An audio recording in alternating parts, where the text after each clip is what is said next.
이 세상에 태어난 사람들은 누구나 삶이라는 붓으로 인생이라는 이야기책을 날마다 엮어가고 있습니다. 인생이 무엇입니까? 인생은 인생살이, 즉 살아가는 이야기입니다. 그래서 오늘도 우리는 여기 오기 전에 오늘 하루 동안에 우리 삶의 현장에서 인생이라는 이야기책을 엮다가 왔습니다. 그런 의미에서 우리 모두는 작가라고 할 수 있고 우리의 인생은 모두 이야기책이라고 할 수 있습니다. 어떤 사람의 인생 이야기책은 A4 용지 한 장보다 더 얇을 수 있습니다. 어떤 사람의 인생 이야기책은 백과사전보다 더 두터울 수도 있습니다.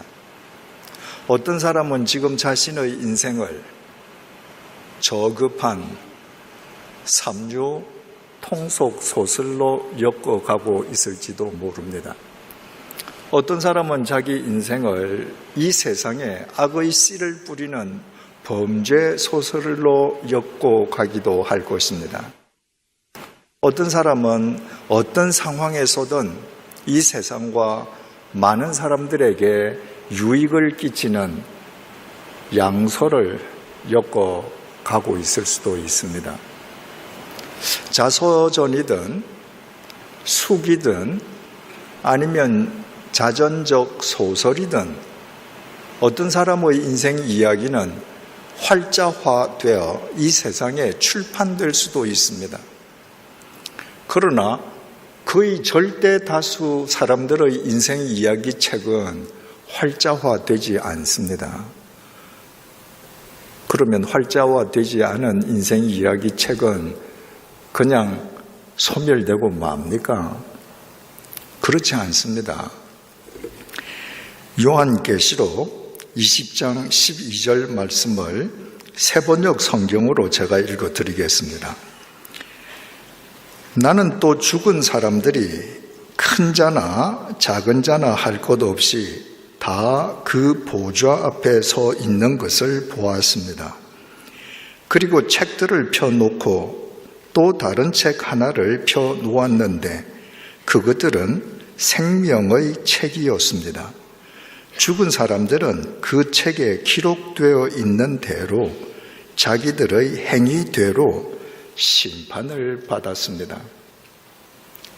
우리 각자가 우리 삶으로 엮어가는 인생 이야기 책이 우리가 세상을 떠난 뒤에 이 세상에서는 흔적도 없이 소멸될 수 있습니다.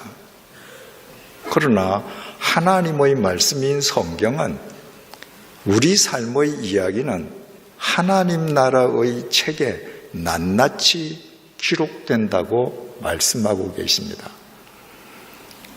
우리 각자는 지금 그동안 어떤 인생 이야기 책을 엮어왔습니까? 지금이라도 우리 생이 끝나버린다면 쓰레기처럼 버려질 인생 이야기 책입니까? 아니면 우리가 떠난 뒤에도 누군가에게 삶의 이정표로 살아남을 이야기 책입니까? 하나님의 진노를 부를 이야기 책입니까? 아니면 하나님으로부터 칭찬받을 이야기 책입니까? 중요한 사실은 우리 각자가 우리 삶으로 우리 인생 이야기 책을 바르게 엮어가기 위해서는 대전제 조건이 있다는 것입니다. 그 대전제 조건은 인생이 무엇인지 인생에 대해서 바른 이해를 가진 사람만 인생 이야기 책을 바르게 엮어갈 수 있다는 것입니다. 바꾸어 말씀드리면 아무리 내가 아침부터 밤까지 열심히 사는 것처럼 내 자신이 생각해도 궁극적으로 인생이 무엇인가 내가 알지 못하고 살아간다고 하면 하나님 보시기에 인정받을 만한, 하나님으로부터 인정받을 만한 인생 이야기 책을 엮어갈 수는 없다는 말입니다. 그래서 오늘 밤에 성경을 토대로 성경이 우리에게 일깨워주고 있는 인생의 의미는 과연 무엇인가 우리 함께 사색하고 숙고해 보고자 합니다. 첫째로 인생은 갑옷 솔기입니다. 갑옷은 적군의 창검 혹은 활로부터 자기 자신을 보호하기 위해서 군인이 입는 옷입니다. 그러나 모든 군인들이 다 똑같은 갑옷을 입는 것은 아닙니다. 계급에 따라서 갑옷이 달라집니다. 계급이 높아질수록 갑옷의 재질과 공법이 더 견고해집니다. 어떤 나라이든 한 나라에서 가장 견고하고 강한 갑옷은 왕이 입는 갑옷입니다. 왕의 갑옷은 그 나라에서 갑옷을 만드는 최고의 장인이 만들어냅니다. 만들어내는 것으로 끝나지 않습니다. 왕이 입는 갑옷을 만들어내는 장인은 갑옷을 다 만든 뒤에 왕이 보는 앞에서 반드시 시연을 해야 합니다. 자기가 갑옷을 입고 창에 찔려 봐야 합니다. 칼을 맞아 봐야 합니다. 화살을 맞아 봐야 합니다. 그때 자신이 만든 갑옷이 창이나 활이나 검에 뚫리면 자기가 죽는 겁니다. 생명을 걸고 만들지 않을 수 없습니다. 그 갑옷의 솔기는 갑옷의 조각과 조각을 잇대어서 철사나 가죽끈으로 연결한 부분을 솔기라고 합니다. 갑옷을 금속으로 만들든지 아니면 가죽으로 만들든지 갑옷을 한 덩어리로만 만들 수 없습니다. 가령 왕의 갑옷을 쇠붙일 한 덩어리로 만들었다. 입지도 벗지도 못합니다. 그러므로 입고 벗기에 편하도록 입고서도 얼마든지 손을 마음대로 팔을 마음대로 움직일 수 있도록 갑옷은 금속이든 가죽이든 몇 조각을 붙여서 만듭니다. 그 조각과 조각을 연결한 부분이 솔기인데 말하자면 솔기는 견고하기 짝이 없는 갑옷에서 가장 연약한 취약한 부분입니다. 쉽게 말하자면 갑옷의 아킬레스건이 바로 갑옷 솔기입니다. 여러분, 인생은 한 나라에서 가장 강하고 견고한 갑옷이 아닙니다. 인생은 갑옷이 아니라 그 갑옷에서 가장 취약한 부분, 그 갑옷의 아킬레스건인 갑옷 솔기입니다. 이것이 성경이 우리에게 일깨워 주는 것입니다. 이스라엘 북왕국에서 가장 패역한 왕은 아합 왕이었습니다. 우상을 섬기는 이방 여인 이세벨을 왕비로 맞아들인 뒤에 그 이세벨의 계략에 빠져버렸습니다. 그녀의 계략을 따라서 선량하기 짝이 없는 나보옷이라고 하는 사람을 모함해서 죽이고 그 포도원을 강탈하는 패역 무도한 짓을 했습니다. 하나님께서 그 아합 왕의 패역함을 못 보시겠습니까? 그 유명한 엘리야 선지자를 하나님께서 아합에게 보내셨습니다. 열왕기상 21장 18절에서 19절입니다. 너는 일어나 내려가서 사마리아에 있는 이스라엘의 아합 왕을 만나라. 그가 나봇의 포도원을 차지하러 그리로 내려갔나니 너는 그에게 말하여 이르기를 여호와의 말씀이 네가 죽이고 또 빼앗았느냐 하셨다 하고 또 그에게 이르기를 여호와의 말씀이 개들이 나봇의 피를 핥은 곳에서 개들이 네 피 곧 몸의 피도 핥으리라 하였다 하라. 하나님께서 엘리야 선지자를 보내어서 너 그렇게 지금 패역하게 살지, 너 계속 그렇게 살면 너 피를 개들이 핥을 거야. 너 인생 비참하게 끝날 거야. 경고하셨습니다. 여러분, 엘리야의 말이 아니라 엘리야를 통한 하나님의 말씀이었습니다. 아합은 하나님을 믿지 않는 사람이 아닙니다. 하나님을 알고 믿는 사람이에요. 그렇다면 그 패역함에서 돌아서야 되지 않겠습니까? 그런데도 아합은 잠시 죄를 뒤집어 쓰고 회개하는 척 하더니 패역의 길을 그대로 걸어갔습니다. 왜 그럴까요? 자기는 천하무적의 갑옷을 입고 있는 사람이에요. 내 인생은 갑옷입니다. 내 인생이 갑옷인데 누가 건드려? 하나님인들 건드릴 수 있으랴? 그 아합이 유다 남왕국의 여호사밧 왕과 길르앗 라못에서 아람 왕과 전투를 벌이게 되었습니다. 아람 왕이 자기 시하 32명의 장군들에게 명령을 내렸습니다. 얘들아, 다른 장군이나 다른 오합지졸들을 상대하려 하지 말고 너희들 32명은 힘을 합쳐서 아합 왕만 공격해라. 아합이 그 첩보를 들었습니다. 전해 들었습니다. 그래서 아합 왕은 막상 전투가 벌어지는데 상대방 32명의 장수가 왕인 자기만 집중 공격한다고 하니까 자기 전차 병거에서 왕의 휘장을 떼었습니다.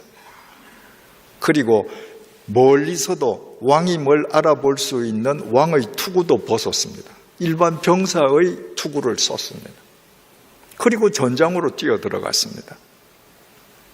왕의 투구도 아니고 일반 병사의 투구를 쓰고 자기 전차에서 왕의 휘장을 띄었다고 하는 것은 적국의 장수도 알아보기 힘들지만 자기가 위급한 일을 당했을 때 자기 편 장수도 자기를 알아보기가 어렵다는 말입니다. 그런데도 그렇게 하고 지금 적진으로 뛰어들어갑니다. 왜? 나는 천하무적의 갑옷을 입고 있거든요.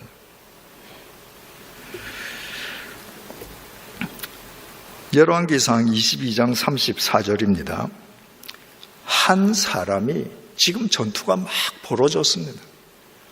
한 사람이 아람 왕은 분명히 자기 시하 32명의 장군들에게 너 아합 왕만 집중 공격해 명령을 내렸는데 이 한 사람은 그 32명 중의 장군 중의 한 명이 아닙니다. 그냥 아람 군대의 사병이에요. 계급도 이름도 없습니다. 무명의 사병이 무심코 활을 당겨. 이 사병이 무심코 활을 당겼습니다.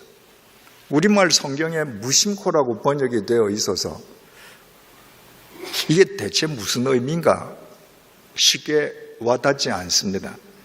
히브리 말로는 톰이라고 기록되어 있습니다. 톰이라고 하는 말은 마구잡이로 당겼다는 말입니다. 여러분, 요즘도 재래식으로 전투가 벌어지는 그런 곳이 국제적으로 그런 나라들이 있지 않습니까? 그런데 피아간에 총격전을 벌인단 말입니다. 그 총격전에서 피아간에 20명의 사상자가 났다. 그러면 서로 총을 쏘다가 적군, 아군 합쳐서 20명이 다치거나 죽었다면 적군과 아군이 사용한 총탄은 작으면 20발, 많으면 그 한 몇 배, 한 몇십 발 정도밖에 안 될 것 같죠. 그런데 피하간에 사상자가 20명이 나려고 하면요, 실제로 전쟁터에서는 총탄이 수백 발 소요됩니다. 많게는 수천 발 소요되는 경우도 있습니다. 왜 그렇겠습니까? 다치고 죽은 사람은 겨우 20명밖에 없는데, 여러분, 전쟁은 영화가 아닙니다.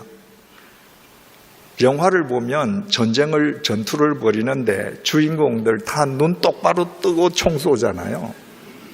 실제 전투 현장은 그렇지 않습니다. 피하간에 겨냥도 하지 못하고 고개 숙이고 총만 쏘는 거예요. 마구잡이로 쏘는 겁니다. 마구잡이로 쏜 총에 맞은 사람들이 그날 전투에서 20명이다. 이 말이 됩니다. 옛날 전투도 똑같았습니다. 화살이 비처럼 쏟아져 오는데 그 화살을 누가 눈을 똑바로 쳐다보고 활을 당깁니까? 방패 뒤에 숨어서 마구잡이로 당기는 겁니다. 아람의 이름 없는 한 병사가 마구잡이로 화살을 하나 쏘았습니다. 그 화살이 어떻게 되었는가? 한 사람이 무심코 활을 당겨 이스라엘 왕의 갑옷 솔기를 맞힌지라. 이름 없는 군인이 마구잡이로 화살을 쏘았는데 이 화살이 아합 왕의 갑옷에 가서 맞았으면 아합 왕은 죽지 않았습니다. 그 화살이 어디에 가서 명중했는가? 솔기에 맞았습니다. 갑옷과 갑옷 사이에 이은 부분에 맞았습니다. 가장 취약한 부분에 화살이 명중해서 들어간 겁니다. 그 솔기를 뚫고 화살이 아합의 가슴팍에 꽂혔습니다. 여러분, 세계에서 가장 명사수가 멀리 갑옷을 입고 있는 사람의 솔기를 겨냥해서 맞추려고 하면 맞출 수 있겠습니까? 그런데 아합은 천하무적의 왕의 갑옷을 입고 날아오는 화살이 솔기에 맞아서 가슴팍에 화살을 맞게 되었습니다.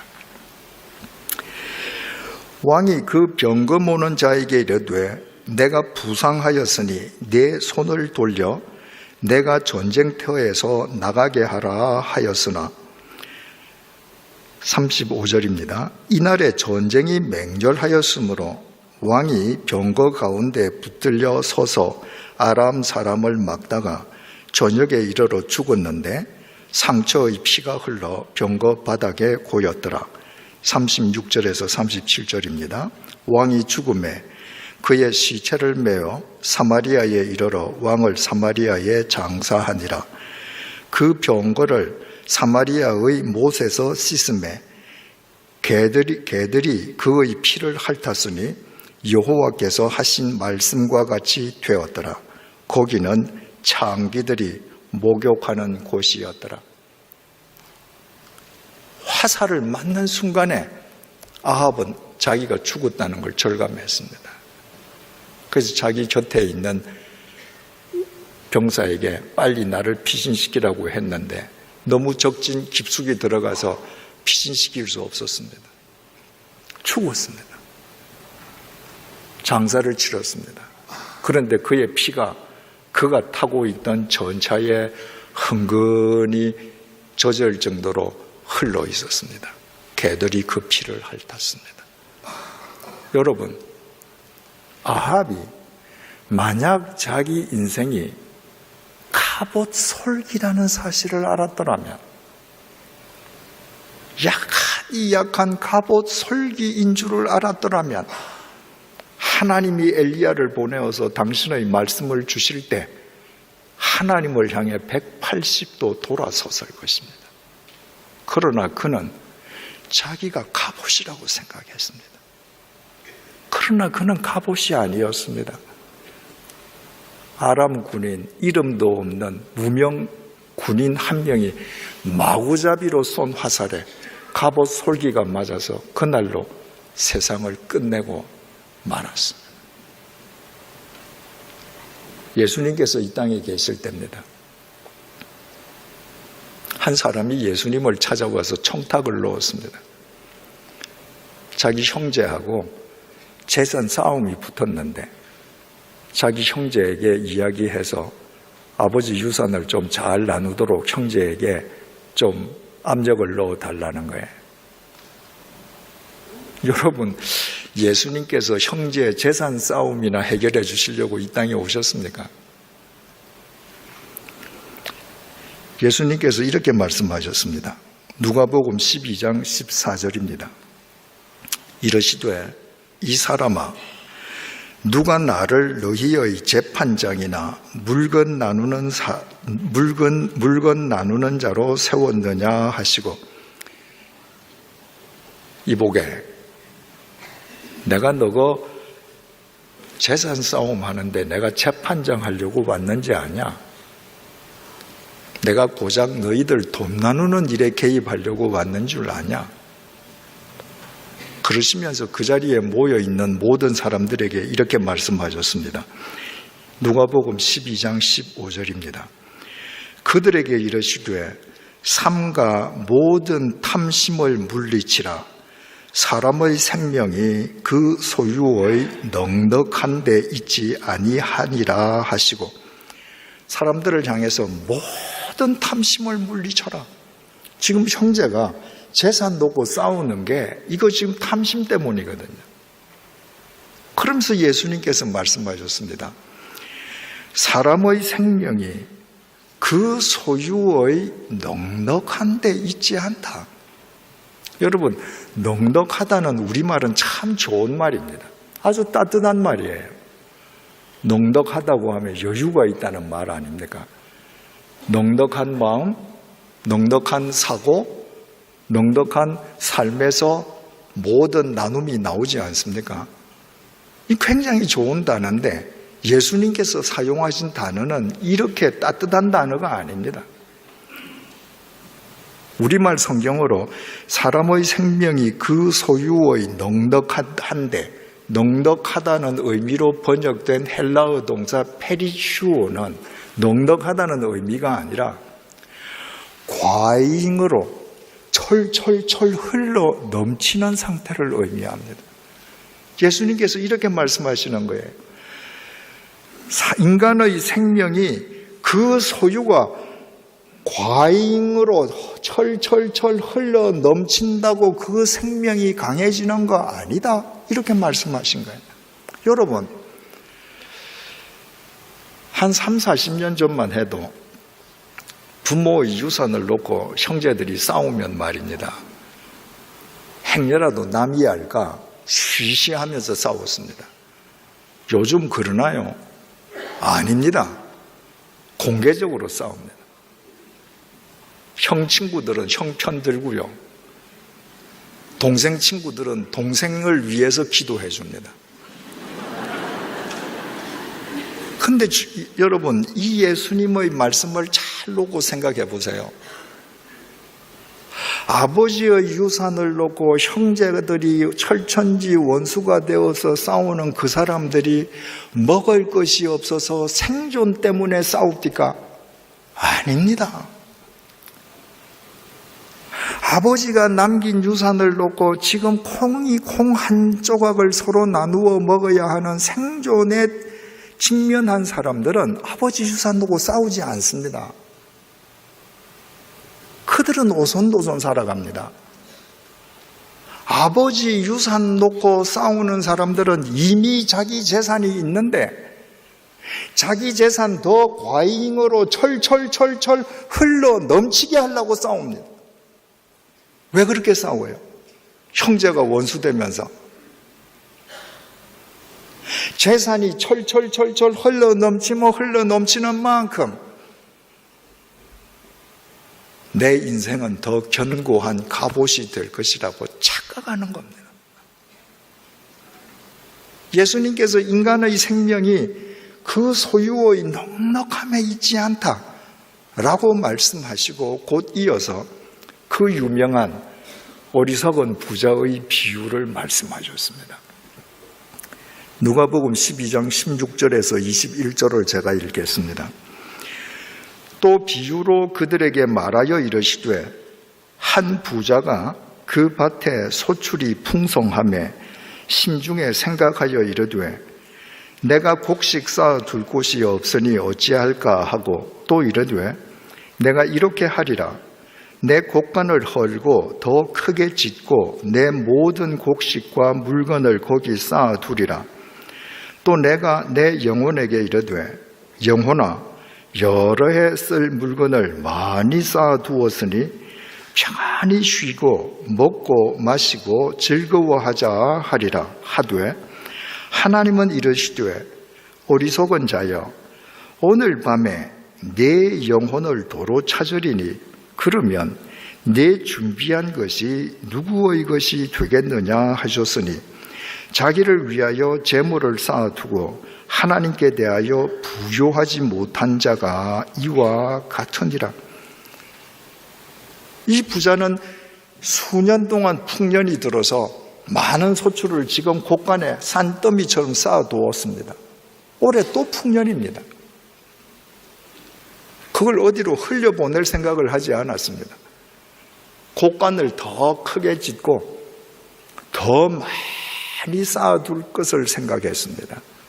그리고 이제 내가 재산을 산더미처럼 여러 해 먹을 것을 쌓아두었으니 이제 내 영혼이 즐겁게 마시자, 먹고 마시자, 천년만년 살 줄 알았습니다. 자기 곳간에 쌓은 재산이 많기 때문에 자기 인생은 갑옷이라고 생각했습니다. 그런데 하나님께서는 바로 그날 밤에 그의 생명을 데리고 가셨습니다. 그는 갑옷 솔기였습니다. 그가 만약에 자기 인생이 갑옷 솔기인 줄 알았더라면 곳간을 더 크게 짓고 소유를 더 많이 쌓아두기보다 그것을 흘려보내는 통로가 되었을 것입니다. 시편 33편 16절입니다. 많은 군대로 구원 얻은 왕이 없으며 여러분 많은 군대가 있다고 하면 그 군대로 왕은 구원을 얻어야 되지 않겠습니까? 근데 구원받은 왕이 없다는 것입니다. 알렉산더 대왕이 얼마나 위대한 대왕입니까? 발칸반도 마게도니아에서 시작해서 지중해 세계를 석권하고 페르시아 제국, 지금 이란을 거쳐서 인도 북부까지 거대한 헬라 제국을 만들었습니다. 그의 군대는 가는 데마다 연전, 연승, 천하 무적이었습니다. 당시 세계에서 가장 강력한 군대를 갖고 있었습니다. 그런데 알렉산더는 33살에 죽었습니다. 왜 죽었죠? 열병으로 죽었습니다. 그 몸에 침투한 열병 바이러스를 그가 그토록 자랑하던 천하 무적의 군대가 막아주지 못했습니다. 그 인생은 갑옷 솔기에 지나지 않았기 때문입니다. 많은 군대로 구원 얻은 왕이 없으며 용사가 힘이 세어도 스스로 구원하지 못하는도다. 용사가 몸집이 크고 힘이 세면 스스로 구원하는가? 못한다. 골리앗은 키가 2m 73.5입니다. 누가 이기겠습니까? 그런데 자기 자신을 구원하지 못했습니다. 오히려 골리앗이 거인인 만큼 다윗에게는 더 마치기 좋은 표적이었습니다. 돌멩이 하나에 그 인생이 끝났습니다. 골리앗도 갑옷 솔기였습니다. 여러분, 돈을 좀 갖고 계십니까? 권력을 좀 갖고 계십니까? 재물을 산더미만큼 쌓아두셨습니까? 그러나 잊지 마십시오. 여러분들이 세상의 것을 아무리 많이 지니고 있다고 해도 여러분의 인생은 갑옷이 아니라 갑옷 솔기에 지나지 않습니다.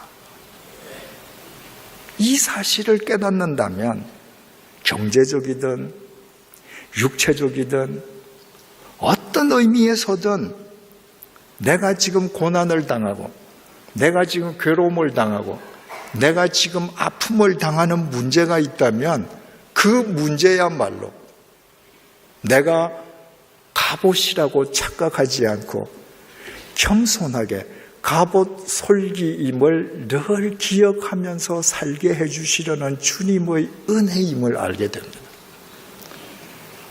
여러분, 바울처럼 위대한 사도가 또 있었습니까? 신약시대에. 날 때부터 선천성 하반신 마비자도 일어날 뿐만 아니라 죽은 자도 살리지 않습니까? 그를 통해 복음이 지중해 세계로 퍼져나가지 않습니까? 주님께서 그 바울을 얼마나 사랑하셨으면 그렇게 사용하셨겠습니까? 주님께서 그토록 사랑하신다면 바울이 강철 같은 육체와 건강을 지니게 해주셔야 되지 않습니까? 그러나 바울은 죽을 때까지 지병에 시달렸습니다. 바울이 자기의 병이 떠나가게 해달라고 주님께 3번을 간절히 기도했습니다. 그 3번의 기도가 한 달씩 작정하고 3번 기도했는지 일주일씩 금식 기도를 3번 했는지 그건 우리가 알지 못합니다. 그러나 바울인 만큼 정말 주님 앞에 진액을 짜가면서 기도했을 것임은 분명히 알 수 있습니다. 그런데 주님께서 안 고쳐주셨습니다. 바울이 하나님 내가 당신을 위해서 이렇게 충성하는데 이 기도도 안 들어주시나요? 원망하지 않았습니다. 3번에 걸친 자기의 기도가 응답되지 아니할 때 바울은 도리어 주님께 이렇게 감사하며 기도합니다. 고린도후서 12장 9절에서 10절 말씀을 공동번역으로 읽어드리겠습니다. 그러나 주님께서는 너는 이미 내 은총을 충분히 받았다. 내 권능은 약한 자 안에서 완전히 드러난다 하고 번번이 말씀하셨습니다. 그래서 나는 그리스도의 권능이 내게 머무르도록 하려고 더없이 기쁜 마음으로 나의 약점을 자랑하려고 합니다. 나는 그리스도를 위해서 약해지는 것을 만족하게 여기며 모욕과 빈곤과 박해와 곤궁을 달게 받습니다. 그것은 내가 약해졌을 때 오히려 나는 강하기 때문입니다. 바울은 일평생 지병을 지니고 살았기 때문에 단 한 번도 자기가 갑옷이라는 착각을 하지 않았습니다. 자기는 갑옷 솔기에 지나지 않음을 매일매일 고백하고 자기가 갑옷 솔기에 지나지 않기 때문에 겸손하게 주님의 도우심만을 구하면서 살아가는 바울이 될 수 있었습니다. 그때 주님께서 그 바울의 삶 속에서 강하게 역사하셨습니다. 그래서 바울이 내가 가장 약할 때 내가 가장 강하다, 내가 갑옷 솔기임을 알고 주님에게만 의지할 때 주님의 강하신 역사가 내 삶 속에서 늘 충만하게 나타났다. 그 의미 아니겠습니까? 제게는 생일이 2개가 있습니다. 하나는 제가 제 부모님 몸으로부터 태어난 날이 제 생일입니다. 2번째 생일은 2013년도 4월 29일입니다. 그날이 암 선고를 받은 날입니다. 제가 조직 검사를 하고 나서 병원에 가서 결과를 통보받기 전에 먼저 전화로 통보를 받았습니다. 제가 전화를 통보를 받고 제게 통보해 주시는 그분에게 제가 드린 첫 번째 말씀이 감사합니다 였습니다. 저는 늘 궁금했습니다. 저처럼 허랑방탕하게 술독에 빠져 있던 사람을 주님께서 핀셋으로 불러내시고 주님께서 당신의 도구로 써주셨습니다. 저는 10년 동안 주님의 교회에서 여러분들과 목회하면서 주님께서 얼마나 아름다운 일들을 많이 행해 주셨는지 알고 있습니다. 제 능력으로 된 것 하나도 없습니다. 전부 주님께서 하신 일입니다. 제 실력 이상으로 주님께서 사용해 주셨습니다. 그래서 제 인생 말년이 되면 주님께서 나를 어떻게 사용하시려나 저는 좀 늘 궁금한 마음을 갖고 있었습니다. 그런데 그날 병원에서 암입니다 라고 통보를 받는 순간에 그 질문이 해소된 겁니다. 아, 주님께서 나를 암 환자로 내 인생을 끝내게 만드시는구나. 내 인생이 갑옷이 아니라 내 인생이 갑옷 솔기에 지나지 않음을 내가 단 하루도 잊지 않고 살아가게끔 하시기 위해 주님께서는 제 육체 속에 암이라는 길벗을 주셨습니다. 그래서 저는 매일매일 주님의 도우심을 구하면서 살아갈 수밖에 없습니다. 그 두 번째 생일날 2013년 4월 29일부터 오늘이 2255일째 되는 날입니다. 6년 2개월 4일째 되는 날입니다. 그 매일매일 주님의 은혜가 새롭습니다. 사랑하는 교우 여러분, 지금 어떤 문제 때문에 괴로워하고 계십니까? 문제가 해결될 기미가 보이지 않습니까? 감사하십시오. 그 문제 때문에, 그 아픔 때문에, 그 고통 때문에 여러분들은 아합 왕처럼 자기를 갑옷이라고 착각하다가 어이없이 망하지 않고 사도 바울처럼 일평생토록 갑옷 솔기인 자기 정체성을 깨닫고 매일매일 주님의 도우심을 간구함으로 여러분의 육체는 연약하고 여러분의 상황은 연약하다 할지라도 여러분을 사용하시는 주님의 큰 능력 속에서 그분의 뜻을 이루는 삶을 이 세상 살아있는 날까지 이루어가며 살게 될 것입니다. 두 번째로 인생은 전제입니다. 바울이 많은 서신서를 썼는데 참수형을 당해서 죽기 직전에 마지막으로 쓴 서신서가 디모데 후서입니다. 그 디모데 후서 4장 6절입니다. 오늘 본문이기도 하지요. 바울이 이렇게 고백합니다. 전제와 같이 내가 벌써 부어지고 나의 떠날 시각이 가까웠도다. 옛날 구약시대 사람들은 제물을 하나님께 바쳐서 제사를 드렸습니다. 그것이 구약시대의 예배였습니다. 그 구약시대의 제사가 드리는 목적에 따라서 5종류의 제사로 분류되었습니다.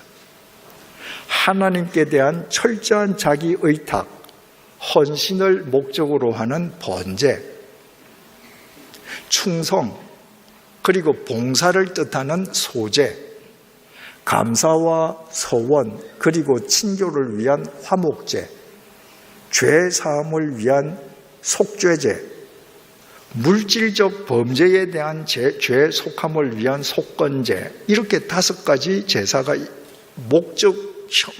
목적별로 분류한 제사 5가지입니다.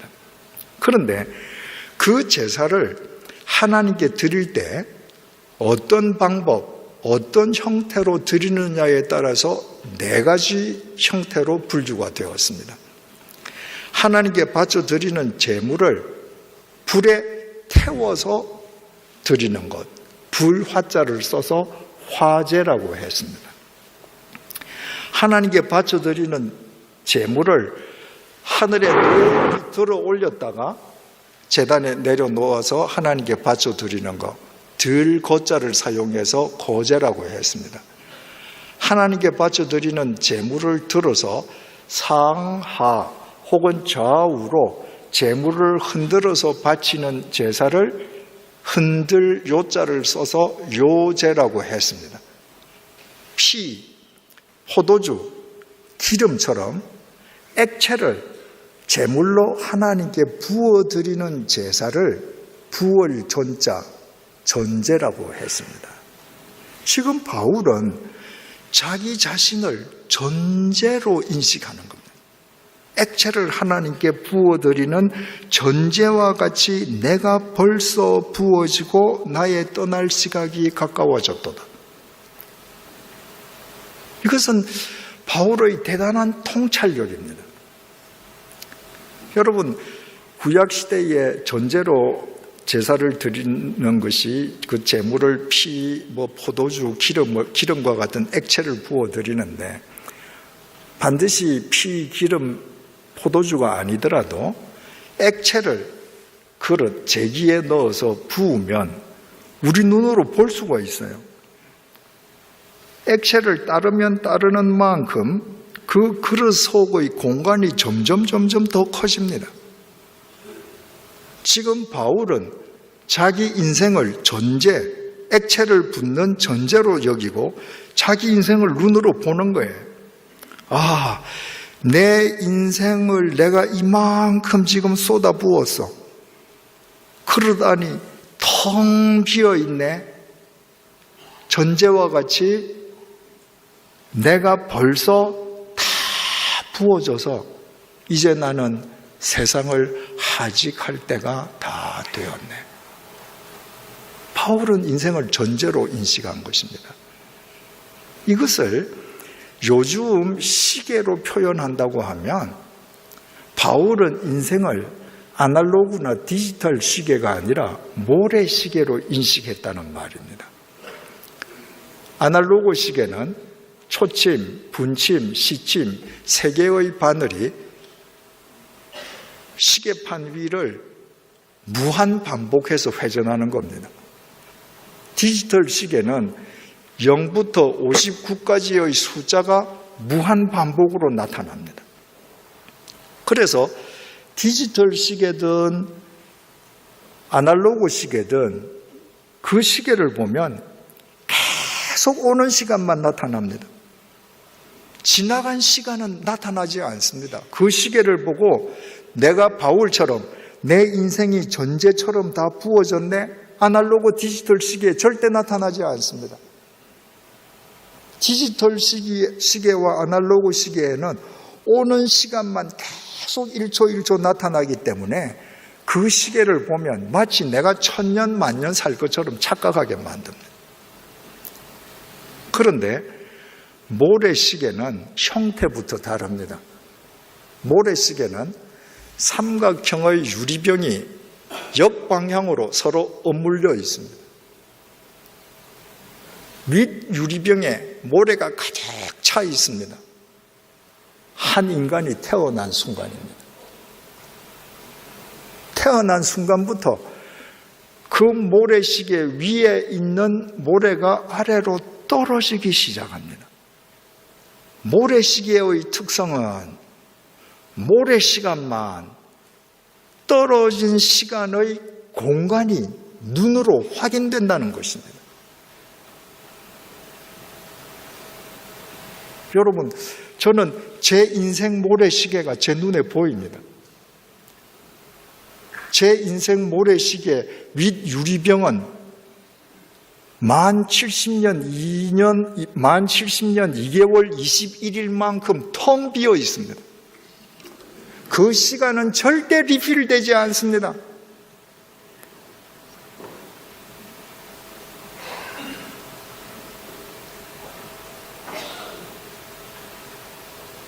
중요한 것은 세상의 모래시계는 모래가 떨어지면 떨어지는 만큼 빈 공간이 점점 늘어나는데 거기에 밑부분에 남아있는 모래도 보여요. 인생 모래시계는 지나간 시간은 70년 2개월 4일만큼 텅 빈 공간이 보이는데 남아있는 날은 안 보인다는 겁니다. 여러분, 모래시계의 시간이 얼마나 빨리 떨어지는지 아시죠? 모세가 정말 그 세월이 얼마나 빨리 날아가는지 고백하면서 신속히 가니 우리가 날아간다 그러잖아요. 새가 날아가는 속도로 지금 시간이 떨어져요. 그런데 그 유리병 위에 도대체 하루가 남았는가? 이틀이 남았는가? 사흘이 남았는가? 이거 알 수가 없습니다.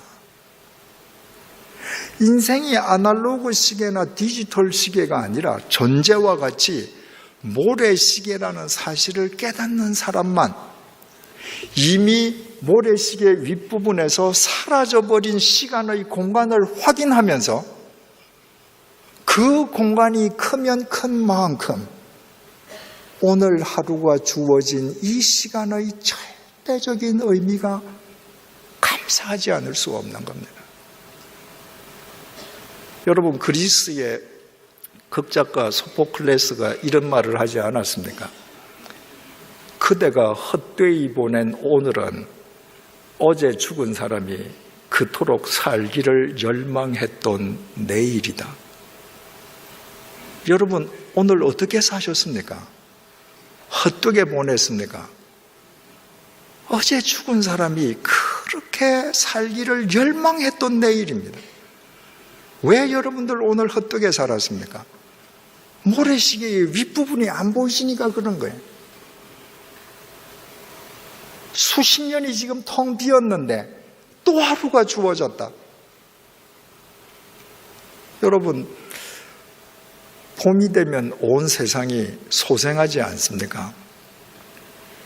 도시에서는 봄을 온 몸으로 경험하기가 쉽지 않은 것 같습니다. 시골 가서 사니까요, 정말 봄이 되니까 눈이 부셔요.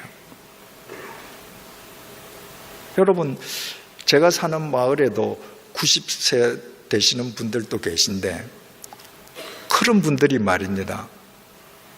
봄이 되어서 온 세상이 눈부신 초록색으로 옷을 입으면 봄이 온 걸 기뻐합니다. 근데 봄이 왔다는 건 뭐예요? 작년 겨울부터 봄까지 몇 달의 모래가 떨어졌다는 말입니다. 자기 모래시계에서 시계가 간 것은 생각 안 합니다. 봄이 온 것만 좋아합니다. 여러분들이 매일 눈에 보이는 것, 보기 아름다운 것에만 현혹되어서 산다면 지금까지 그렇게 살아온 것처럼 지나간 시간을 알지 못하고 지금 흘러내리는 모래 시간을 다 무의미하게 내버려 버릴 수 있습니다.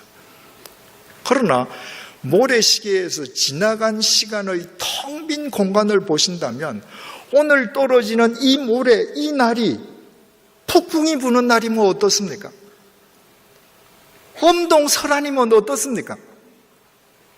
사흘에는 영하 20도의 날이면 어떻습니까?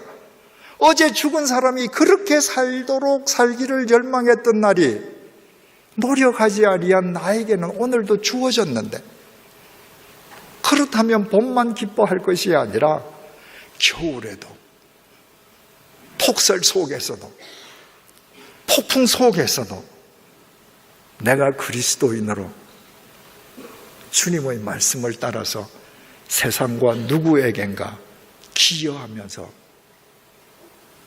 살아가게 되지 않겠습니까? 시편은 다윗이 쓴 시입니다. 시편 8편은 다윗이 쓴 시인데 그 중에서 3절, 4절을 세 번역으로 제가 읽어드리겠습니다.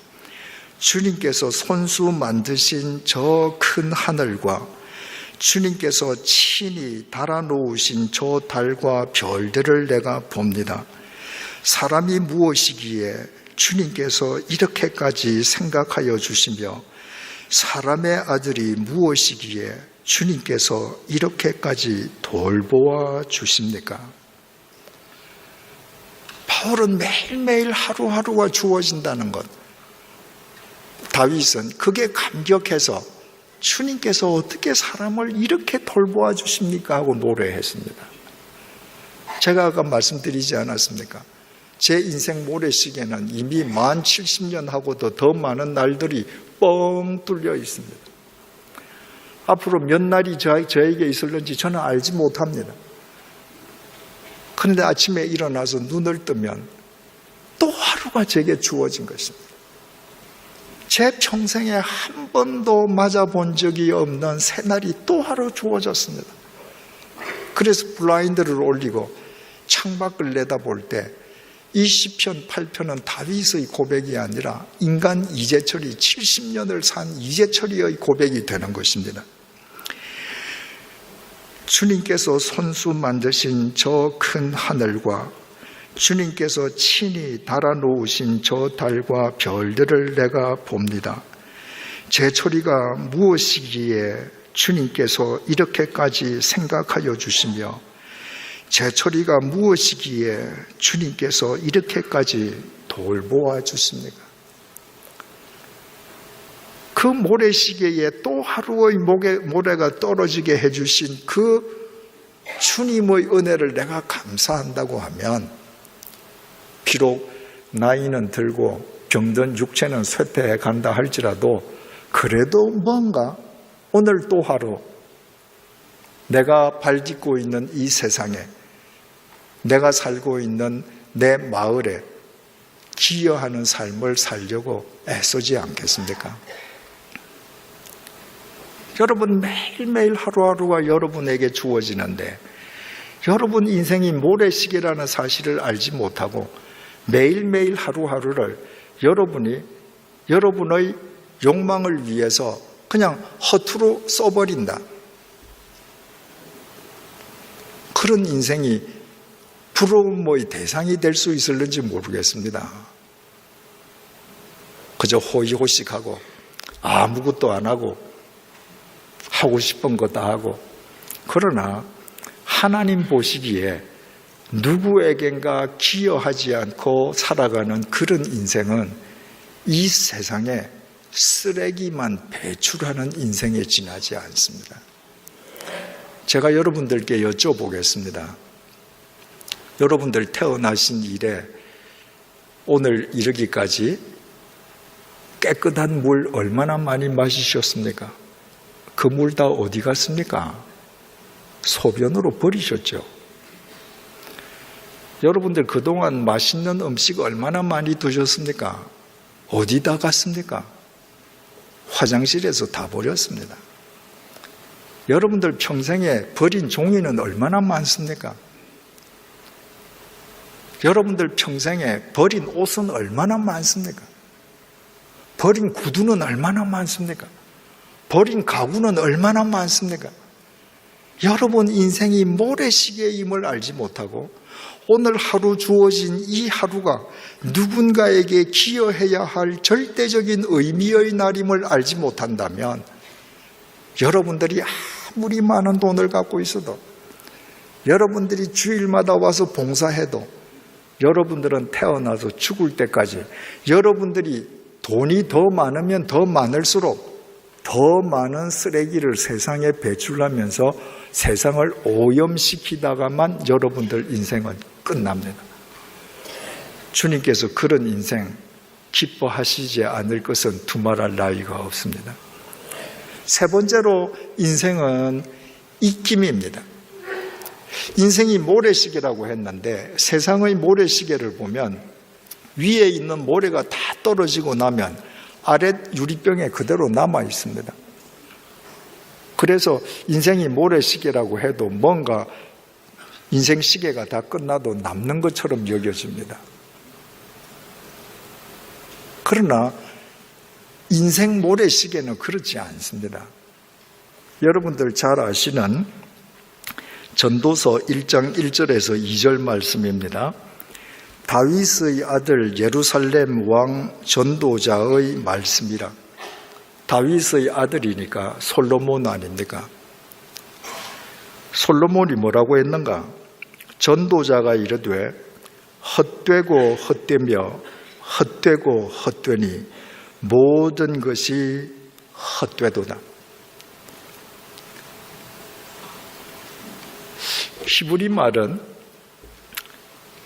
중요한 사실을 강조할 때 부사가 있는데도 동일한 단어를 2번 반복해서 사용합니다. 처음에는 굉장히 원시적인 언어처럼 여겨졌습니다. 그런데 히브리 말을 배우고 읽으면 읽을수록 그게 아니야. 이게 훨씬 더 강조하는 거야. 하는 것을 알게 됩니다.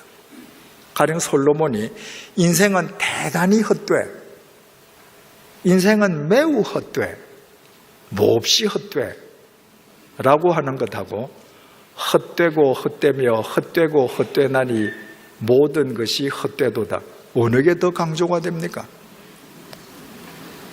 그러니까 히브리 사람들이 강조할 때 단어를 2번 반복하는 것은 제곱이거든요. 곱하기거든요. 내가 굉장히 좋으면 좋다, 좋다, 좋다 곱하기 좋다에. 그러니까 헛되다를 5번 썼다는 것은 헛됨 5제곱이에요.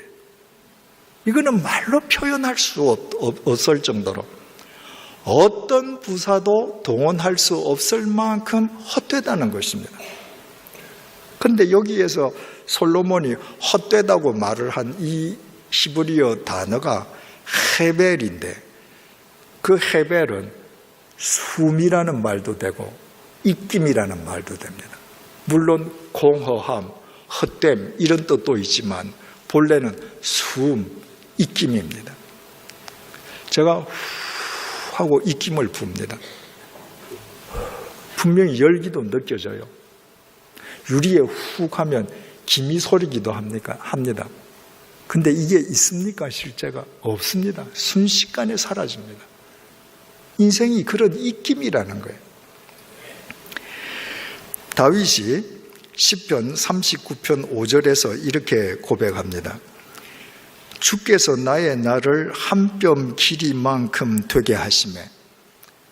여러분 3000년 전에 다윗은 70년을 살았습니다.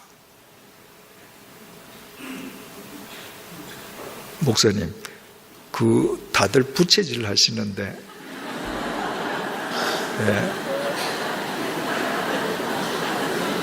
잠시 또 켰다가 또, 예.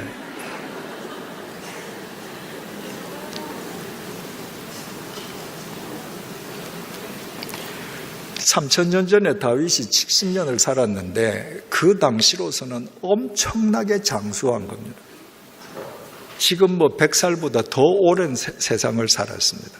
그런데 그 긴 세월을 살고 바울이 내 인생은 이만큼 길었어 이렇게 말하지 않았습니다. 주께서 나의 날을 한 뼘 길이만큼 되게 하시며 다윗에게 있어서 70년이라는 인생은 한 뼘밖에 안 되더라는 겁니다. 한 뼘이라는 것은 엄지손가락 끝에서부터 중지 끝까지 아닙니까? 근데 이건 잘못된 번역입니다. 시브리어 성경에는 테파흐라고 번역되어 있습니다. 테파흐는 손목 끝에서부터 손가락이 시작하는 부분, 그러니까 손바닥이라는 말입니다. 다윗이 70년을 살고 내 인생은 손바닥 길이밖에 안 됩니다. 모래시계가 순식간에 끝난 겁니다. 나의 일생이 주 앞에는 없는 것 같사오니. 여러분, 영원하신 하나님 앞에서 손바닥 정도밖에 되지 않는 70년이 이것이 있는 것이라고 이야기할 수 있겠습니까? 그래서 내가 산 이 기간은 영원하신 하나님 앞에서는 없는 것과 똑같다는 것입니다. 그가 든든히 서 있는 때에도 진실로 모두가 허사뿐이니이다. 든든히 서 있다. 이것은 나차աբ인데 전성시대라는 말입니다. 다윗에게도 전성시대가 있었습니다. 그런데 인생을 다 살고 되돌아보니까 자기 인생 전성시대에도 모든 것이 허사뿐이었다. 여기에서 허사라는 말이 헤벨입니다. 내가 되돌아보니까 내 인생의 전성시대라고 했던 그것이 입김에 지나지 않구나.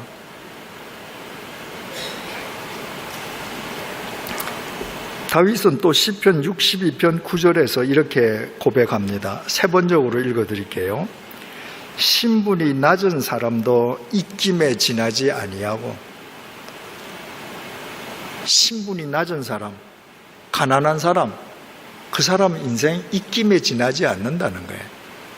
그러면 좀 부자, 좀 힘 있는 사람은 인생이 뭔가 달라야 되지 않겠습니까? 그런데 이렇게 이야기합니다. 신분이 낮은 사람도 입김에 지나지 아니하고 신분이 높은 사람도 속임수에 지나지 아니하니. 나는 신분이 높기 때문에 입김에 지나지 않는 너보다 내 인생은 훨씬 중해, 훨씬 더 커, 더 무거워 라고 하면 그 사람은 스스로 속는 사람이라는 거예요.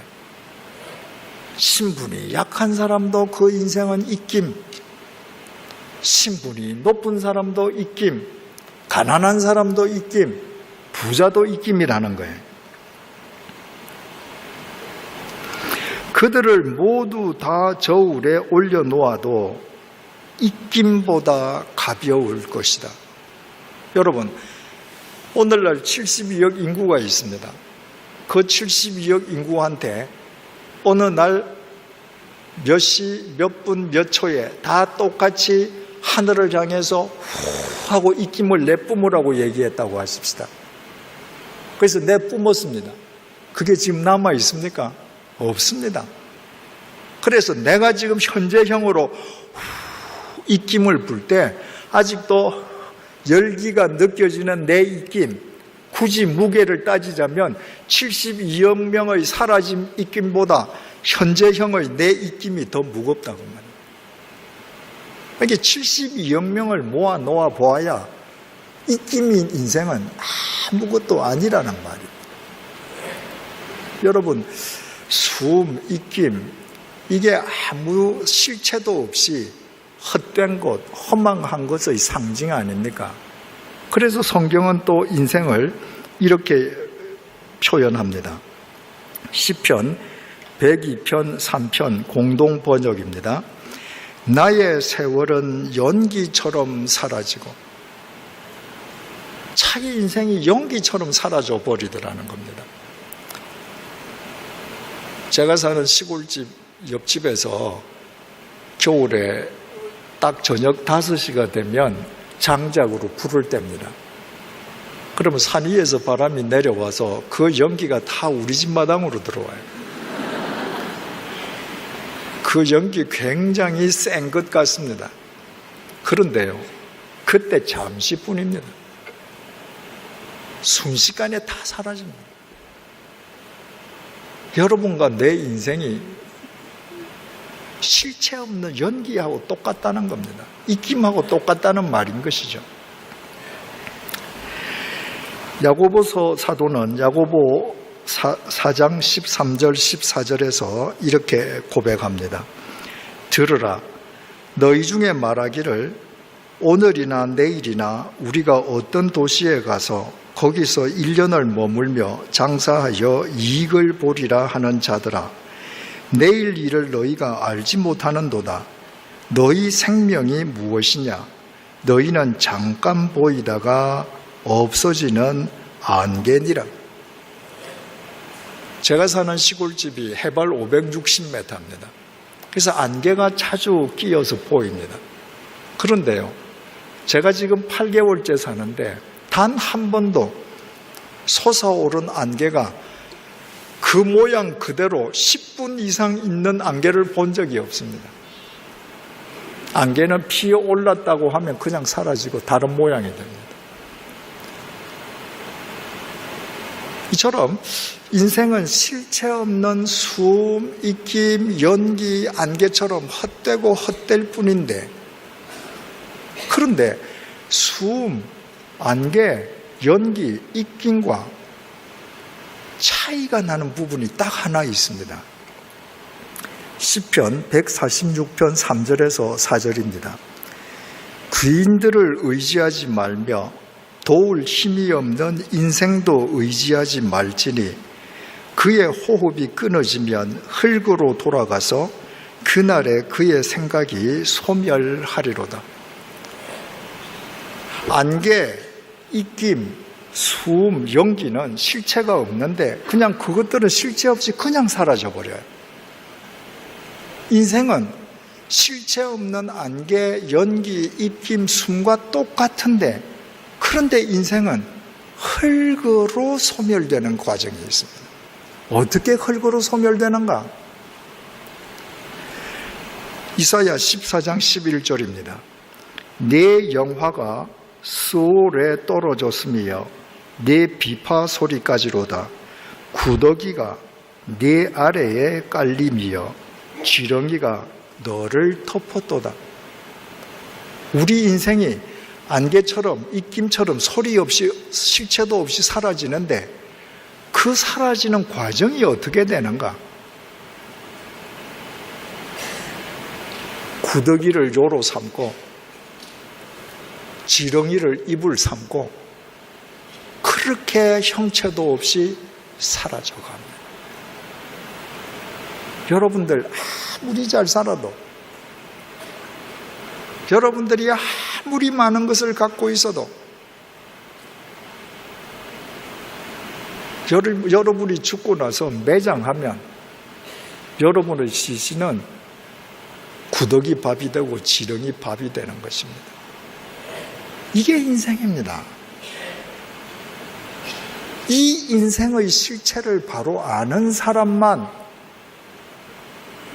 자기 입김을 의지하지 아니하고 영원하신 하나님의 생기로 자기 인생 이야기책을 엮어가게 되는 것입니다. 창세기 2장 7절입니다. 여호와 하나님이 땅의 흙으로 사람을 지으시고 생기를 그 코에 불어넣으시니 사람이 생명이 되니라. 하나님께서 흙으로 사람을 지으셨습니다. 그리고 그 흙으로 만들어진 사람의 코에 당신의 생기를 후 하고 불어넣어 주셨습니다. 흙 플러스 하나님의 생기 이퀄 하나님의 생명이 되었습니다. 근데 인간이 죄를 짓고 하나님의 생기를 상실해버렸습니다. 생명에서 빼기 하나님의 생기를 하니까 남는 게 뭡니까? 흙밖에 안 남습니다. 그래서 천하장상도 그냥 구더기, 지렁이 밥이 되는 거로 그 인생은 안개처럼 입김처럼 소멸되는 겁니다. 그걸 안다고 하면 우리는 어떻게 해야 되겠어요? 본래 하나님께서 에덴 동산에서 흙의 코 속에 불어주셨던 그 생기 속에서 살아가야 되는 겁니다. 우리가 왜 기도합니까? 왜 성경 공부합니까? 경건 훈련이 왜 필요합니까? 우리의 육체가 구더기 밥이 될 때에도 우리를 영원히 살려주실 그 하나님의 생기를 힘입어 살기 위함이 아니겠습니까? 자기 인생이 입김에 지나지 않음을 깨닫는 사람만 매일매일 하나님의 생기로 자기 인생 이야기책을 엮어갈 수 있습니다. 마지막으로 인생은 떠남입니다. 인생이 숨, 입김처럼 순식간에 사라져버리고 인간의 육체, 고깃덩어리가 구더기와 지렁이의 밥이 되는 것으로 인생이 끝나버리는 것으로 모든 것이 종결되어 버린다면 유물론이 맞습니다. 그러나 우리는 유물론주의자가 아닙니다. 다윗이 열왕기상 2장 1절에서 2절을 통해 이렇게 아들 솔로몬에게 유언을 남깁니다. 세 번역으로 읽어드리겠습니다. 다윗은 세상을 떠날 날이 가까워서 아들 솔로몬에게 유언을 하였다. 나는 이제 세상 모든 사람이 가는 길로 간다. 너는 굳세고 장부다워야 한다. 다윗도 자기 인생이 모래시계처럼 시간이 쭉쭉쭉 떨어져 내리는 거, 전제처럼 다 부어지는 거 알고 있었습니다. 자기 떠날 때가 된 것을 자기가 알았습니다. 그래서 떠날 준비를 하고 자기 살아 생전에 아들에게 왕위를 양위해 주었습니다. 그리고 그 아들에게 얘기를 합니다. 내가 이제 세상 모든 사람들이 가는 길로 가게 되었다. 흔히 오해하듯이 다윗이 말한 세상 모든 사람이 가는 길이 죽음의 길, 공동묘지의 길을 의미하지 않습니다. 다윗이 시편 23편 6절에서 이렇게 고백합니다. 내 평생에 선하심과 인자하심이 반드시 나를 따르리니 내가 여호와의 집에 영원히 살리로다. 다윗은 하나님의 집에 영원히 살리라. 자기가 영원히 살아야 할 곳은 하나님의 집임을 알고 있었습니다. 이 시편 23편 6절을 새 번역이 더 쉽게 이렇게 번역했습니다. 진실로 주님의 선하심과 인자하심이 내가 사는 날 동안 나를 따르리니 나는 주님의 집으로 돌아가 영원히 그 집에서 살겠습니다. 다윗은 세상을 지금 떠나는데 떠나서 어디를 가야 하는가? 그 방향, 목적지를 알고 있었습니다. 바로 주님의 집으로 돌아가서 영원히 사는 것입니다. 그래서 다윗은 그 주님의 집을 향해 매일 하루하루를 떠났습니다. 그 하루하루 주님의 집을 향해 떠나간 다윗의 인생의 이야기가 성경 속에 사무엘하, 사무엘상, 사무엘하로 남았습니다. 사무엘상, 사무엘하는 성경 속에 포함되어서 하나님의 말씀입니다. 그러나 다윗 한 인간의 개인적인 입장에서 보자면 그것은 다윗이 하나님을 믿으면서 자기 인생이라는 붓으로 엮어낸 그 인생 이야기책입니다. 어떤 이야기책인가? 가야 할 하나님의 집을 향하여 매일 하루하루를 뚜벅뚜벅 떠나갔던 그 기록의 이야기가 사무엘상, 사무엘하입니다. 여러분, 인생은 떠나가는 겁니다. 우리가 지금 오늘 이 자리에 앉아서 오늘을 맞았다고 하는 것은 어제를 떠났기 때문 아닙니까? 만약에 어제를 떠나지 못한 사람이 있다면 둘 중에 하나입니다. 어제 죽은 사람입니다. 어제 죽은 사람은 어제를 떠날 수 없습니다. 두 번째는 어제에 집착하는 사람입니다. 떠나지 못하는 사람입니다. 집착하는 사람은 그것이 익숙한 거예요. 그게 편한 거예요. 내가 오늘을 떠나면 내일을 향해 걸어가면 뭔가 불안합니다. 두렵습니다. 그래서 집착하는 거예요. 집착하면 눈과 귀를 잃는다고 하는 말이 있습니다. 간단하게 설명해서 누군가가 도박에 집착한다고 한번 해보십시다. 그 사람이 도박에 집착하는 한 아내의 말 안 들립니다. 귀가 없어져요. 그 사람이 도박에 집착하는 한 자기가 가산을 탕진해서 학교도 제대로 못 가는 자식이 눈에 안 보입니다.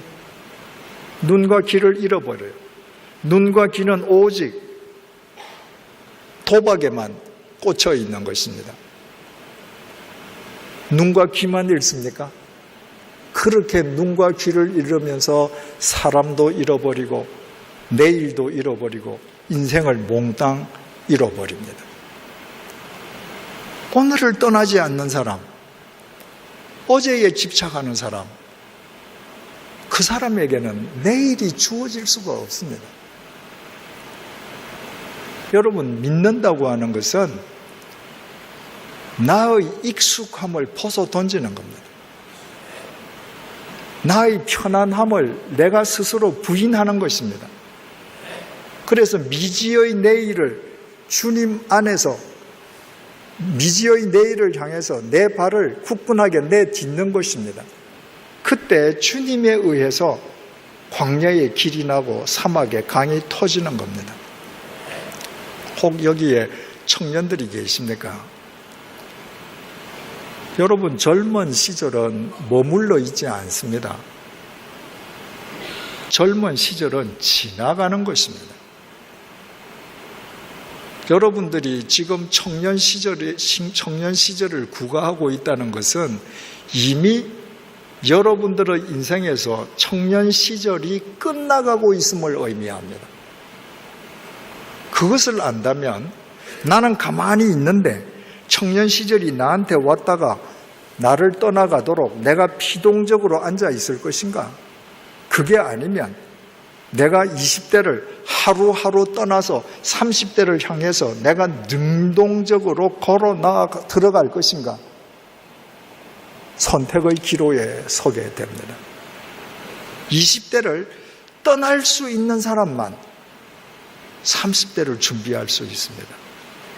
그 사람만 20대보다 나은 30대를 구가할 수 있고 그 사람은 30대를 또 떠나면서 40대를 준비할 수 있습니다. 인생은 이처럼 매일매일 떠나는 거예요. 매일매일 떠나는 것이기 때문에 궁극적으로 가야 할 방향이 중요한 것입니다. 아까 다윗이 뭐라고 그랬습니까? 시편 23편 6절 세 번역입니다. 진실로 주님의 선하심과 인자하심이 내가 사는 날 동안 나를 따르리니 나는 주님의 집으로 돌아가 영원히 그곳에서 살겠습니다. 다윗이 매일 돌아가야 할 주님의 집을 향해서 오늘 하루하루를 떠났다고 하지 않았습니까? 바울도 똑같았습니다. 오늘 본문에서 바울이 디모데후서 4장 6절을 통해 이렇게 고백하지 않습니까? 전제와 같이 내가 벌써 부어지고 나의 떠날 시각이 가까웠도다. 자기 인생 모래시계에서 모래가 지금 다 빠졌습니다. 그래서 매일 하루하루를 떠나왔던 그 사람이 이제는 영원히 떠나갈 시점을 알고 있습니다. 그가 매일매일 떠나는 그 방향성이 어디였는가? 오늘 본문 디모데후서 4장 7절에서 8절입니다. 나는 선한 싸움을 싸우고 나의 달려갈 길을 마치고 믿음을 지켰으니 이제 후로는 나를 위하여 의의 면류관이 예비되었으므로 주 곧 의로우신 재판장이 그날에 내게 주실 것이며 내게만 아니라 주의 나타나심을 사모하는 모든 자에게도니라. 바울이 자기의 인생을 전제로 알고 매일매일 부어지는 걸 보면서 매일매일 떠나는데 어디를 향해 떠나갔는가? 자기에게 의의 면류관을 씌워주실 의의 재판장이 계신 그분의 집이었습니다. 하나님 나라였습니다. 그래서 그 하나님 나라를 목적으로 삼고 뒤는 돌아보지 않고 매일 한 발자국 뚜벅뚜벅 걸어간 것입니다. 바울이 나이가 들었지만 하나님 나라를 향해서 떠나간 것이 아닙니다. 바울이 다메섹에 있는 그리스도인들을 소탕해서 예루살렘으로 연행하기 위해서 일행과 함께 I don't blame you for living this wish had been enough for you to stay.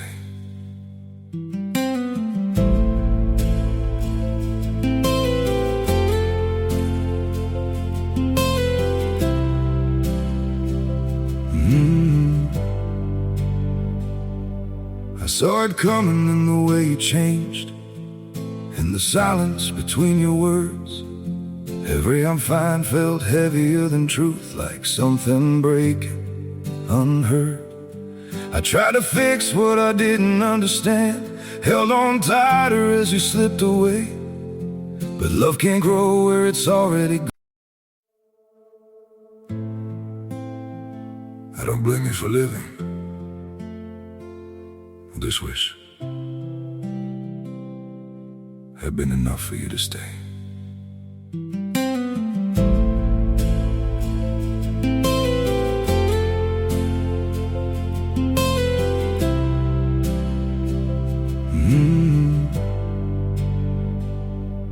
I saw it coming in the way you changed, in the silence between your words.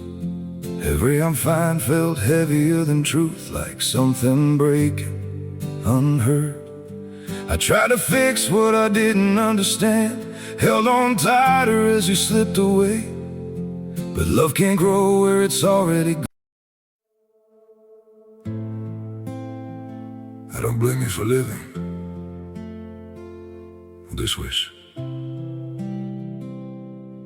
had been enough for you to stay.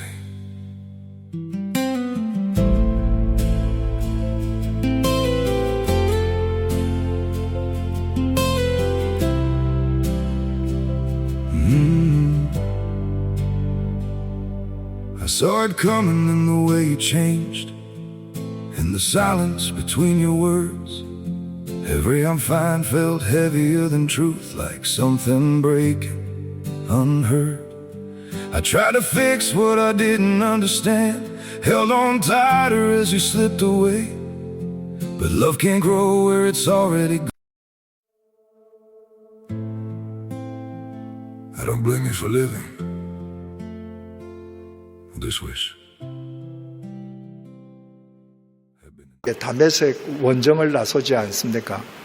그러다가 그 다메섹 도상에서 마치 핀셋으로 찝어내듯 주님께서 불러내시고 찝어내셨습니다. 그 순간에 바울이 시력을 상실했습니다. 조금 전까지 보무도 당당하게 다메섹을 향해 걸어가던 바울이 겨우 남의 손에 이끌려서야 다메섹으로 들어갔습니다. 그리고 직가라는 곳의 유다라는 사람의 집에 시력을 상실한 채 머물고 있을 때 주님께서 선지자 아나니아를 보내어서 안수하게 해주시지 않습니까?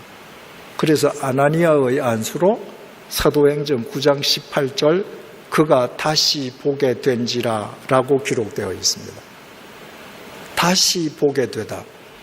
헬라 말로 아나블레포입니다. 블레포라고 하는 건 보다, 아나라고 하는 건 접두어로 다시 보다 말되죠. 그런데 이 아나에는 다시라는 뜻만 있는 것이 아니라 위로라는 전치사도 됩니다. 바로 다메섹에서 주님께 사로잡혀서 시력을 상실하고 다메섹에 들어가서 주님께서 시력을 회복하는 순간부터 바울은 위를 향해 시선을 고정시켰습니다. 그 나라를 향해서 주님께서 부르시는 대로 한 걸음 한 걸음 매일매일 오늘을 떠나면서 살았습니다. 그 삶의 이야기가 사도행전으로 기록되어 남았습니다. 사도행전 역시 하나님의 말씀입니다. 그러나 바울이라는 한 개인의 입장에서 보자면 주님의 부르심을 받은 이후에 자기 삶이라는 붓으로 인생이란 이야기책을 엮은 바울의 인생의 이야기책이 된 것입니다. 이처럼 여러분들께서 인생은 오늘에 집착하는 것이 아니라 내일을 향해 오늘을 과감하게 떠나가는 것임을 알고 매일매일 하나님 나라를 향해 떠나갈 때 여러분들의 세상의 직책, 소유의 과다 아무 상관없이 여러분을 통한 주님의 섭리가 여러분 인생 이야기책으로 매일매일 엮어져 가게 되는 것입니다. 인생은 갑옷 솔기요. 인생은 모래시계요. 인생은 덧없는 입김이요. 인생은 머물미 없이 매일매일 떠나가는 것에 지나지 않습니다. 그래서 흔히 인생을 광야길에 비유하지 않습니까? 광야는 아무도 없는데 갑옷 솔기에 지나지 않는 나, 입김에 지나지 않는 나를 이 세상에는 책임져 줄 사람이 없습니다. 그래서 이 세상은 광야입니다. 그러면 이 광야를 살아가는 갑옷 솔기에 지나지 않는 인간은 천지를 창조하신 하나님만 의지하면서 그분을 길잡이 삼아 한 걸음 한 걸음 걸어가는 것이 마땅하지 않겠습니까? 근데 인간이 어떻게 살았습니까?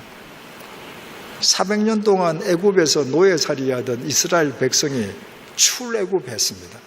그것은 그들의 능력이나 의지나 실력으로 인함이 아니었습니다. 전적으로 하나님의 은혜로 인함이었습니다. 그렇다고 하면 그들은 하나님 인도하심만 따라서 나아가야 했습니다. 그들이 시내산 광야의 아래에 진을 쳤을 때입니다.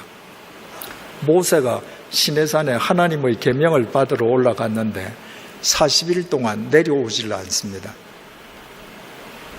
눈에 보이는 하나님이었던 모세가 눈에 보이지 않자 그들이 이집트에서 매일 보아오던 황금 송아지를 만들어 놓고 그 황금 송아지를 하나님이라고 경배하지 않았습니까?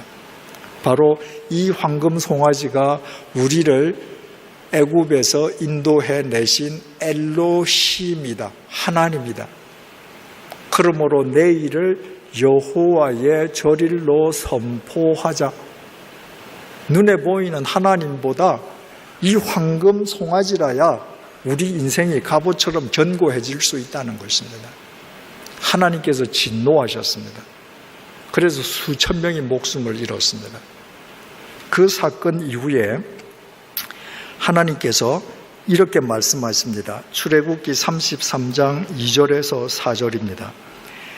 내가 사자를 너보다 앞서 보내어 가나안 사람과 아모리 사람과 헷 사람과 브리스 사람과 히위 사람과 여부스 사람을 쫓아내고 너희를 젖과 꿀이 흐르는 땅에 이르게 하려니와 나는 너희와 함께 올라가지 아니하리니 너희는 목이 곧은 백성인즉 내가 길에서 너희를 진멸할까 염려함이니라 하시니 백성이 이 준엄한 말씀을 듣고 슬퍼하여 한 사람도 자기의 몸을 단장하지 아니하니. 하나님께서 수천 명이 죽은 뒤에 말씀하셨습니다. 내가 너희들 가나안 땅 올라갈 수 있도록 모든 것 다 예비해뒀으니까 너희들 올라가라. 내가 올라가는 거 다 책임져 줄게. 그러나 나는 너희들 따라가지 않는다. 왜? 너희들은 황금 송아지를 하나님이라고 만몬을 섬기는 사람들인데 그 목이 곧은 백성이 또 가다가 길에서 그런 짓을 하면 내가 너희들을 다 진멸해버릴까 두려우니 난 올라가지 않겠다. 너희들끼리 가라. 주님께서 그처럼 선포하시고 나니까 그제서야 백성이 이 준엄한 말씀을 듣고 설포하여 한 사람도 자기의 몸을 단장하지 아니하니라. 그제야 비로소 자기 몸을 단장하지 않았습니다. 무슨 말입니까? 출애굽한 이후에 이 전날까지는 매일 단장하는 것이 하루 일과 중에 제일 큰 일이었습니다. 여러분 한번 생각을 해보십시오. 그 3,400년 전에 그 광야에 무슨 화장품이 제대로 된 게 있겠습니까? 무슨 폐물이 제대로 된 게 있겠습니까? 근데 그들은 그 광야에서 지혜를 다해서 썩어 문드러질 고기 덩어리 단장하는 데 여념이 없었습니다. 여러분 3,400년이 지난 오늘날 참 화장품 좋죠? 얼마나 많이 개발되어 있습니까? 그러나 하나님 보시기에 어떨까요? 3,400년 전에 광야에서 화장하고 자기 몸 단장한다고 여념이 없던 그 이스라엘 백성이나 우리나 차이가 있을까요? 이거 아무리 단장해봐야 몇십 년 지나면 구더기와 지렁이 밥이 되는 고기 덩어리에 불과한데, 그들이 하나님의 말씀을 쫓지 않고 자기 육체를 우상으로 삼아서 매일매일 단장하는 일을 최우선으로 삼았을 때 그들이 어떻게 되었는가? 고린도전서 10장 5절 공동 번역입니다. 그러나 하나님께서는 그들의 대부분을 못마땅하게 생각하셨습니다. 그리하여 그들은 죽어서 그 시체가 여기저기에 흩어지게 되었습니다. 여러분, 바울이 이 구절을 쓰면서 매일매일 자기를 단장하던 그들은 광야에서 다 죽었습니다, 이렇게 간단하게 쓸 수도 있었습니다. 그런데 바울은 그들은 죽어서 그 시체가 여기저기에 흩어지게 되었습니다. 고깃덩어리를 단장하는 인생의 삶이 얼마나 덧없이 끝나는지를 바울은 이렇게 명시한 것입니다. 우리가 인생이라는 이야기책을 써나가면서 하나님 없이 우리 고깃덩어리만을 위한 인생 이야기책을 써나간다고 하면 결국 우리의 인생 종결이 이들과 무슨 차이가 있을 수 있겠습니까? 이제 한 가지 이야기를 드리고 끝내겠습니다. 작년 성탄절 전날이었습니다. 그러니까 12월 24일이죠. 집에서 점심 식사를 하면서 TV를 통해서 유명한 앙드레 류 악단의 런던 공연을 보게 되었습니다. 아마 그날 런던 공연은 뭐 특별 공연, 경로 우대 공연이었던 것 같습니다. 큰 극장에서 그 앙드레 류 악단이 공연을 하는데 관객 대부분이 연세 드신 분들이었습니다. 일부는 아주 경쾌한 크리스마스 캐롤들이었습니다. 그러니까 온 극장 안이 그냥 축제의 장이었습니다. 2부가 시작되었습니다. 성가가 흘러나오기 시작했습니다. 핸델의 할렐루야, 호산나, 예루살렘, 어메이징 그레이스, 성가가 한 곡 한 곡 흘러나옵니다. 그 자리에서 조금 전까지 일부 시간에 그렇게 흥겹게 박수치고 어깨춤을 추던 그 나이든 노인들이요, 성가를 들으면서 다 눈물이 주룩주룩 흐릅니다. 여러분, 노래가 오늘을 사는 젊은이들에게 음악은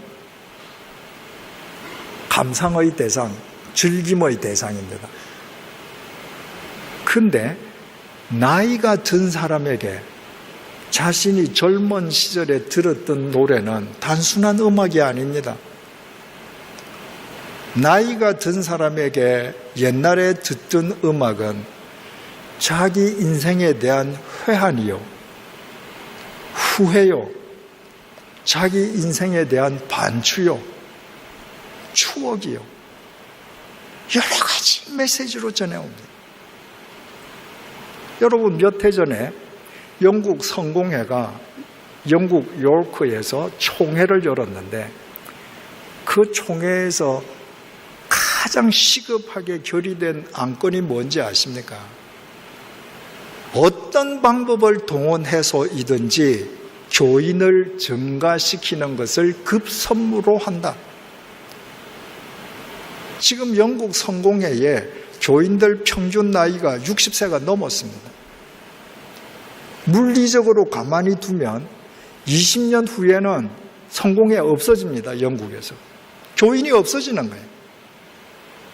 그러니까 20년 후에도 영국 성공회가 존재하게끔 하기 위해서 무슨 방법을 써서든지 교인을 확충시키자.